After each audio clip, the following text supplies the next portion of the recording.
केबे आरंभ हेब श्रीमंदिर रत्नभंडार मरामती रत्नभंडार अलंकार गणति मणति को कोटी कोटी जगन्नाथ प्रेमी अपेक्षा रही बेले यह पूर्व शेष होगा दरकार रत्नभंडार मरामती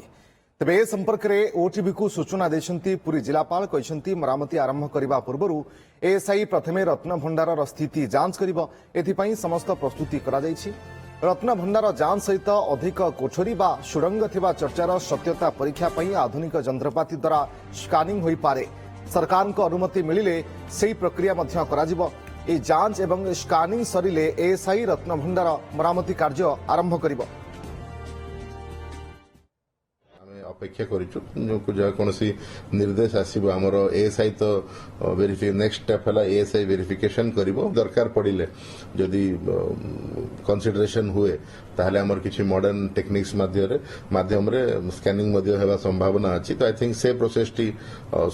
एएसआई रो वेरिफिकेशन एवं जदि कोनोसी स्कैनिंग प्रक्रिया करिया पई निर्दिष्ट करा जाए ताले से प्रक्रियाटी संपन्न हैला पर एएसआई मरामती कार्यटी प्रारंभ करिबो।